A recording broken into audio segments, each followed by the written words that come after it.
మీ ఎలాంటి వ్యాపార ప్రకటనలకైనా వెంటనే మా ఛానల్ సంప్రదించండి. ప్రస్తుతం మనతో పాటు ప్రముఖ ఆధ్యాత్మికవేత్త, ఆస్ట్రాలజర్, దత్తాత్రేయ గణపతి ఉపాసకులు మురళీధర్ శర్మ గారు ఉన్నారు. గురువు గారితో మాట్లాడేద్దాం. మహాదేవ నమస్కారం గురువు. మహాదేవ్. సో జనవరి నెల 2026 కొత్త సంవత్సరం, ధనుసు రాశి వారి పరిస్థితి ఏ విధంగా ఉండబోతుంది? సంవత్సరం మొదటి నెలలో ఎటువంటి జాగ్రత్తలు తీసుకోవాలి? ఎటువంటి ఫలితాలు ఉంటాయి వీళ్ళకి? ధనస్సు రాశి వారికి చాలా అద్భుతంగా ఉందని చెప్పుకోవచ్చును. ఏ రకంగా అద్భుతంగా ఉంది అంటే డబ్బు పరమైనటువంటి ఇబ్బందులు ఉండవు అని మాత్రం చెప్తున్నా. ఇది ఒక్కటేగా, ఇక మిగిలినవి ఉంటుంది.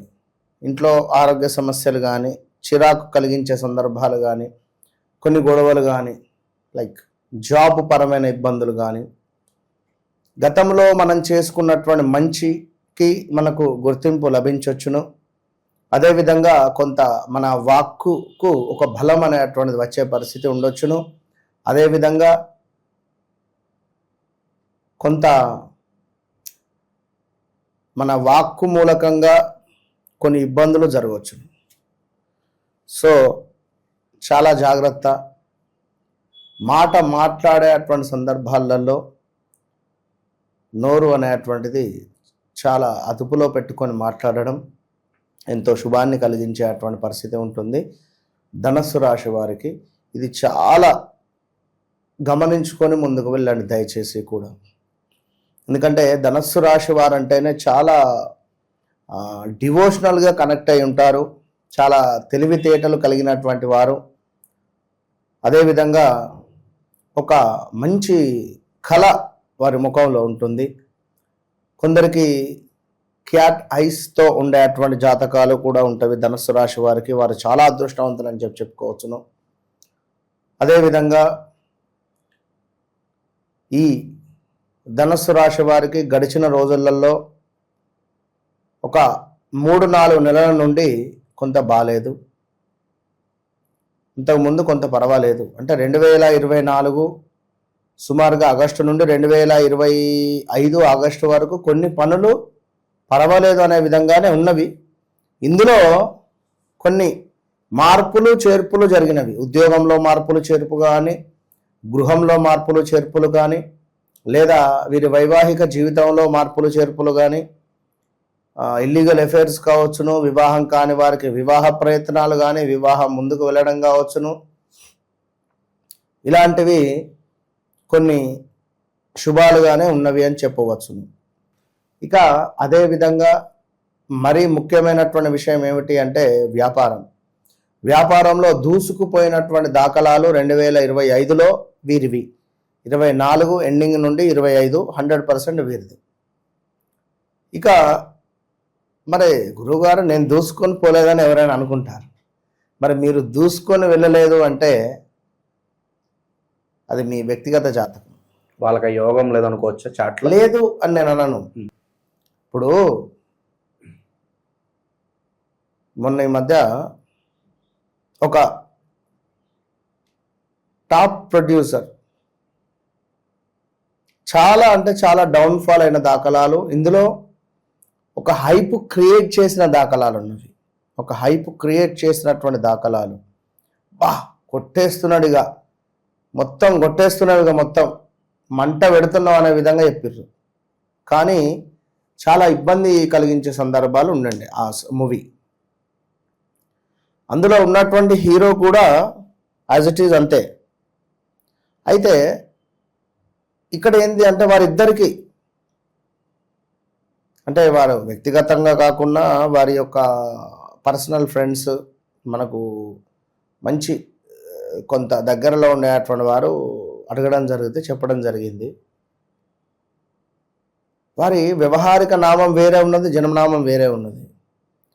ఎప్పుడైనా ఒక మనిషి, ఇప్పుడు ఉదాహరణకు నెంబర్ 1లో జన్మించాడు, అతనికి 17లో కానీ లేదా 26లో జన్మించినటువంటి వారికి మైనస్ అవుతుంది. అతనితో మూవీ తీయడం జరిగింది, పెద్ద ఫ్లాప్ తెచ్చుకున్నాడు అతను. హైప్ ఎట్లా ఉంటుందంటే మాస్ ఫాలోయింగ్ విపరీతంగా ఉంటుంది, కానీ అలాంటి సందర్భాలు ఉంటాయి. సో ఇక్కడ ఈ విషయం ఎందుకు చెప్పదలుచుకున్నా అంటే ధనస్సు రాశి వారు ఎవరెవరైతే వారి వ్యక్తిగత జాతకాన్ని పట్టుకొని ముందుకు వెళతారో మంచిగా ఉంటుంది.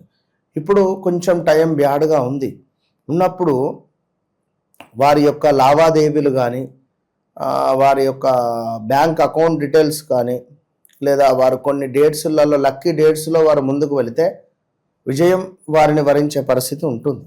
సో ఓవరాల్గా ఎవరైతే ఇక్కడ ముఖ్యంగా ధనస్సు రాశి వారు ఉంటారో మరి ధనస్సు రాశి వారికి అధికంగా గొడవలు ఏర్పడే పరిస్థితి ఉంది. అప్పులు పుడతాయి, అప్పులు చేయాల్సి వస్తుంది, అప్పులు పుడతాయి, డబ్బులు వస్తాయి. ఇక్కడ బాగా గమనించుకోండి. సో ఇంకొక విషయం ఏమిటి అంటే ఉద్యోగాలలో మార్పిడి ఆల్రెడీ జరిగి ఉండాలి 2025 ఎండింగ్లోనే. అదేవిధంగా అనూహ్యమైనటువంటి కొన్ని ఆపదలు, కొన్ని చిక్కులు, కోర్టుకు వెళ్ళడం కానీ పోలీస్ స్టేషన్కు వెళ్ళే సందర్భాలు కానీ లేదా అలాంటి సిచ్యువేషన్స్ కలిగించేటువంటి ఒక భయాందోళనకు సంబంధించినటువంటి ఇబ్బందులు కానీ, అదేవిధంగా కొంత మీ పై బాస్ నుండి కొన్ని చివాట్లు కానీ ఇబ్బంది కలిగించే సందర్భాలు కానీ, ఇప్పుడంటే ఇప్పుడు వెళ్ళిపోవాలి అని అంటుంది కానీ మన బాధ్యతల దృష్ట్యా జాబ్ మానేయలేం. అదేవిధంగా కొంత అగ్ని సంబంధించినటువంటి ఇబ్బందులు,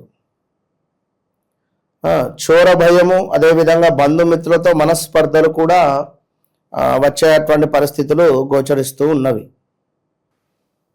ఓవరాల్గా ధనస్సు రాశి వారు చాలా జాగ్రత్తగా ఉండాలి. అప్పులు పుడతవి, అప్పులు పెరిగే అవకాశం ఉంది, గొడవలు పెరిగే అవకాశం ఉంది. ఇది కూడా గమనించుకోండి. కుటుంబ సౌఖ్యము, కుటుంబంలో ప్రేమ, ఆప్యాయత, ఆదరణ, అదేవిధంగా అసలు ఎక్కడి నుండి వస్తుందో అర్థం కాదు డబ్బు వచ్చే పరిస్థితి ఉంటుంది. డబ్బు రాబడి, ఇంకా నువ్వు చూసుకున్నట్టయితే చక్కటి కీర్తి, వృద్ధి, పేరు ప్రఖ్యాతలు, ధనాదాయము, సంతృప్తి కలిగించే కొన్ని సందర్భాలు. డబ్బు వచ్చినప్పుడు వస్తూనే ఉంటుంది, రాదు అన్నప్పుడు కొన్ని రోజులు రాదు. మనం ఏం చేసినా కొన్ని రెమెడీస్ చేసుకుంటే వచ్చేస్తాయి, అది వేరే విషయం. సో ఇక అదేవిధంగా మరొక విషయం ఏమిటయ్యా అంటే కొంత కాళ్ళకు చేతులకు దెబ్బలు తాగే పరిస్థితి ఉంటుంది, ఆరోగ్యానికి సంబంధించిన ఇబ్బందులు ఉంటవి.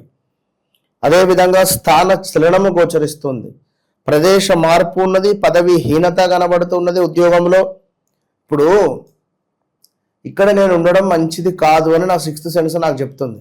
ఇమ్మీడియట్గా వెళ్ళిపోవాలి, వాడు ఎవడో వచ్చి పో అనేదాకా ఉండాల్సిన అవసరం లేదు, అది గమనించుకోండి. అదేవిధంగా వ్యర్థ ప్రయాణాలు, అసలు ఎటు తిరుగుతున్నాం ఏమిటి అనేటువంటిది అర్థం కాకుండా ప్రయాణాలు చేయడం, ప్రయాణాలలో కొంత ఇబ్బంది కలిగించే సందర్భాలు, వాహన ప్రమాదాలు, స్త్రీ మూలక కొన్ని ఇబ్బందులు, పరిచయాలు, జాగ్రత్తగా ఉండండి. ఇది ఇట్లా ఇవాళ రేపు ఎట్లా ఉంటుంది అనేటువంటిది చెప్పలేని పరిస్థితులు ఉన్నవి. పురుషులకు కూడా స్త్రీలకు కూడా కొందరి పురుషుల పరిచయాలు మీకు కొంత ఇబ్బంది కలిగించే విధంగానే ఉంటవి. సో జాగ్రత్త. ఇక అదేవిధంగా మరీ ముఖ్యంగా ఏమిటంటే కొన్ని పనులు ముందుకు వెళ్లకుండా ఇబ్బంది కలుగుతాయి. అదేవిధంగా వృత్తి భగ్నము కనబడుతూ ఉన్నది, ఇది కూడా చాలా జాగ్రత్త. ఇక రెండో విషయం ఏమిటి అంటే మాట అనేటువంటిది పదిలము. ఇందాకే చెప్పాను, మళ్ళీ చెప్తున్నాను, తొందరపాటుగా మాట అనేటువంటిది తూలకండి, మాట అనేటువంటిది తూలొద్దు. సో అధికంగా డబ్బు ఖర్చు ఉన్నది, కంటికి సంబంధించినటువంటి ఇబ్బందులు గోచరిస్తూ ఉన్నవి. అదేవిధంగా శిరోవేదన, ఎక్కువగా తలనొప్పి వచ్చే పరిస్థితి ఉన్నది, లాభాలు మందగింపు అయ్యే పరిస్థితి ఉంది, కొంత మోసపూరితమైనటువంటి వాతావరణం ఉన్నది. ఎవరు మనవారు ఎవరు మంది అనేటువంటిది గమనించుకొని ముందుకు వెళితేనే మంచి ఫలితము ఏర్పడేటువంటి పరిస్థితి ఉంటుంది ఈ యొక్క ధనస్సు రాశి వారికి. అదేవిధంగా కొంత మానసికంగా ఉల్లాసంగానైతే ఉండే పరిస్థితి కనబడుతూ ఉన్నది. దీని తర్వాత కుటుంబంలో కొన్ని ఏమైనా శుభకార్యాలు జరిపిద్దామా, లేదా ఏమైనా నోములు చేసుకుందామా, ఏమైనా అభిషేకం చేసుకుందామా, ఏమైనా హోమం చేసుకుందామా, లేదా ఏమైనా తీర్థయాత్రలకు వెళదామా, ఇలాంటి ఆలోచనలు వచ్చేటువంటి పరిస్థితులు గోచరిస్తున్నాయి. సో ఓవరాల్గా తప్పకుండా శ్రీరామ రక్షా స్తోత్రం కావచ్చును, అదేవిధంగా శ్రీరాముల వారికి దద్దోజనాన్ని సమర్పించడం మూలకంగా, అదేవిధంగా ఇంకను ఒకసారి భద్రాచలం వెళ్ళి వచ్చినా కూడా వీరికి మంచి పరిస్థితి గోచరిస్తుంది ధనస్సు రాశి. ఓవరాల్గా ఇవన్నీ ధనస్సు రాశికి సంబంధించినవి. నేను ముందుగానే చెప్పాను, ధనస్సు రాశి అనగానే బాబీ, బూబే, బాలకృష్ణ, లైక్ బాలరాజు ఇలాంటివి కాకుండా మీరు జన్మించినటువంటి సమయానికి మీ వ్యక్తిగతంగా ఎలాంటి డేట్ ఆఫ్ బర్త్, పుట్టిన సమయం ఏదైతే ఉందో దాన్ని బట్టి మనం ముందుకు వెళ్ళాలి. అది బాగా గమనించుకోండి. లేదు మీరు జన్మించింది పలానా తులారాశిలో అయితే మీ పేరు ఏ బాలరాజో లేదా బాబీ అనో పెడితే మీరు ధనస్సు రాశి చూసుకుంటూ ఇక్కడే ఉండిపోతే అక్కడ వెళ్ళిపోతుంది మంచి లైఫ్ కానీ మంచి పీరియడ్ కానీ. సో అది మనం తెలుసుకోవాలి. అది తెలుసుకోవాలి అంటే ఖచ్చితంగా మీరు ఏదో రకంగా మంచి వాళ్ళని సంప్రదించుకోండి. లేదు మనల్ని సంప్రదించినా పర్వాలేదు, ఎందుకంటే సంప్రదించండి అనే మాట అంటేనే భయం అవుతుంది. మామూలు సంప్రదింపులు కాదు ఇది. అసలు ఎక్కడికైనా వెళ్దామన్నా వెళ్ళలేని పరిస్థితి ఉన్నది మనకంట. బయట మనకు ఇప్పుడు గోకర్ణలో పితృదోష నివారణ అసలు మొన్న వెళ్ళకుండా ఎన్ని అపాయింట్మెంట్స్ అంటే వశపడలేదు. సో పర్వాలేదు, నేను తప్పకుండా నా సాయశక్తుల నేను ఉన్న దగ్గరికి మీతో మాట్లాడనేం లేదు, నాతో అయ్యింది. కానీ ఒకటి నేను చెప్తున్నాను, కళ్ళకు కట్టినట్టుగా మనం వాళ్ళకి చెప్తున్నాం చూడు, అక్కడనే వీళ్ళందరూ కనెక్ట్ అవుతున్నారు. అంటే వారి జీవితంలో ఈ విధంగా గడిచింది, ఎస్ జరుగుతున్నది ఇది, ఎస్ పలానా ల్యాండ్ సమస్య మీద నా దగ్గరికి వచ్చారు, అవును గురుగారు కరెక్ట్ చెప్పారు, ఇక ఇంకేం కావాలో మీకు చెప్పండి అంటే ఇక మొత్తం మీరే చెప్పారు, నేనే ఉన్నా చెప్పేది అంటారు వాళ్ళు. సో ఇట్లా వీరు ఇంకా 2-3కి చెప్పడం మనకి ఇదే వశం అవుతలేదు అసలు వాస్తవానికి. సో తప్పకుండా ఓవరాల్గా కొంచెం రోజు అటు ఇటు అయినా మాట్లాడే ప్రయత్నం చేద్దాం తప్పకుండా. సో ధనస్సు రాశి వారికి ఆల్ ద బెస్ట్. చాలా బాగా వివరించారు. ధన్యవాదాలు గురుగారు. మహాదేవ్.